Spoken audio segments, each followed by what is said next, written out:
Alright, a new event is here. Great, back to work in this game for me.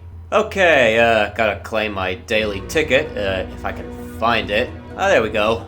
Okay then. Welcome to Roblox You're a Death bit Run. late on that one, announcer. It's a cube. We're collecting cubes now, huh? A very colorful cube. Ah, good, the music's finally kicking in. Mountain of Death's incredibly generic death run music. Let's see if I can get across this quickly. Jump in. Up, yeah, there we go. That's how you speedrun the giant fans. Let's see if I can get that one on the pipe. Oh, this looks all new. New gadget at 650,000 likes? Damn, I already gave mine.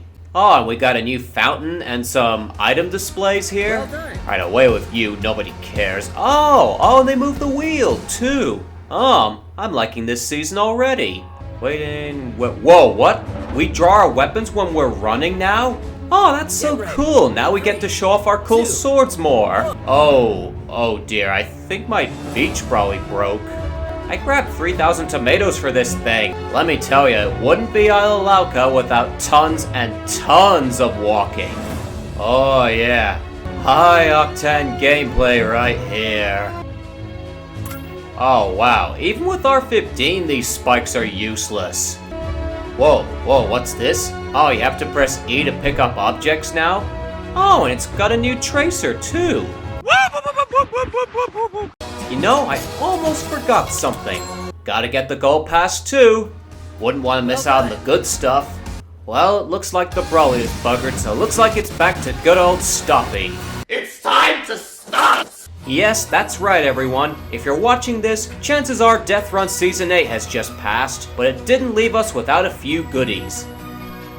Ooh, bad luck, buddy. First up, the event itself. Cyberpunk Central, named after the very map it features, brings to the table some colorful and, may I say, abstract new items, particularly the trials. The swords are pretty generic, but a new emote! The one thing that disappointed me in Season 7 was the lack of a new emote. But this season fixes that, and it's a pretty spoofy one too.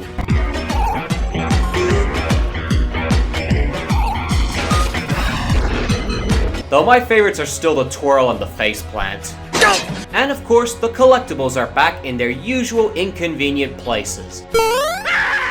And this time we have cubes. Yeah, when I said abstract, I meant it. And they're awfully quiet coming after the giant tomatoes. And now let's talk about gameplay changes. The game now supports R15, and because of that, you can no longer jump or drop onto tiny ledges because of the fall animation. This fixes the exploit with the pendulum trap in GUI Game Show. Now you actually have to go through them. Deal with it. Also, the wave emote now makes you dance like the Hat Kid. Also, every runner now bears their weapons during gameplay at all times. This can lead to some potentially clutch moments like this. Yeah! But only if you're lucky. No! And this brings me to the next big change. Breakable objects. Some maps have them scattered around and you can break them with 2 hits of any weapon for a chance of a coin or a gem even. I just wish some of the training course pots were breakable though. That would be perfect. Excuse me? Lastly, as you saw in the opening, throwable objects have been changed somewhat. Now you have to press E to pick them up, and they're a great deal lighter. Well, that's one of the log's weaknesses gone. At least it's still broken by ghosts. Why can't we jump over it? But all of those are small potatoes compared to the biggest change this update has to offer. Zombies.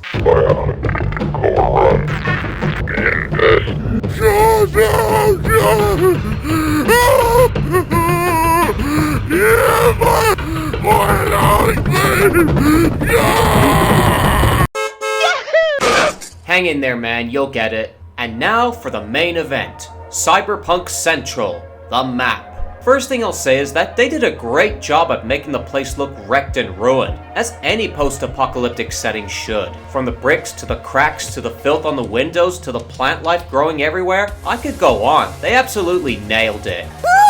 And I love some of the traps too. The killer searchlights, the giant mouses, hover cars, the spinning platforms, the big saw blade that doesn't even spin, and all the other stuff that screams, yeah! and the map definitely has its moments during gameplay. The searchlights can score a good wipeout if timed well, quite common on first traps to be honest. The falling car can be rushed if you YOLO the second trap. The indoor part is pretty fun in general. And that's about it, I guess. The rest of it is kind of mundane, especially the last area, and a bit of an unpopular opinion, but I think the music is kind of unfitting. The song itself is good, but I find it's a bit too upbeat for a setting like this. I was expecting something more depressing, like Jagged Junkyard meets Electric Outpost. Also, the hitboxes on these traps aren't very clear, which is kind of annoying. Ah, that's better. But you know what? A lot of maps in this game, even my favorites, suffer from ineffective last traps, so it hardly even matters. Overall, this map's pretty good. It's not as good as Fiesta Coastland, IMO, but it's still one I'm happy to run through. I would place this either below or above Roman Oasis.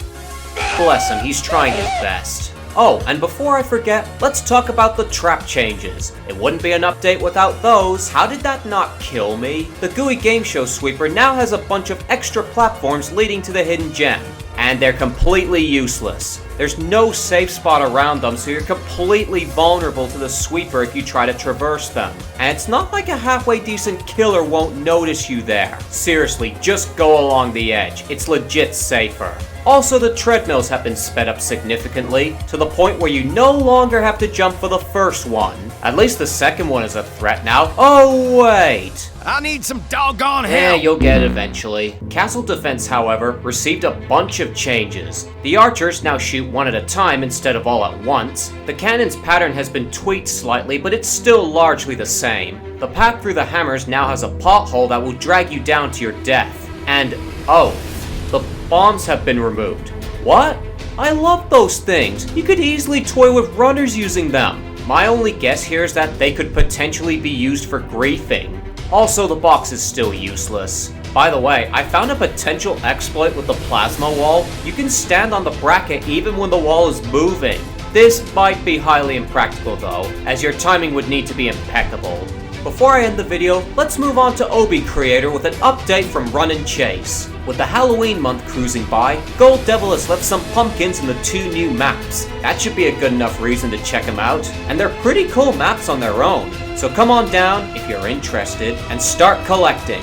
We've got giant rolling oranges, or maybe they're incredibly rotund pumpkins. Either way, thank you for watching, and until next time, Baneworth out.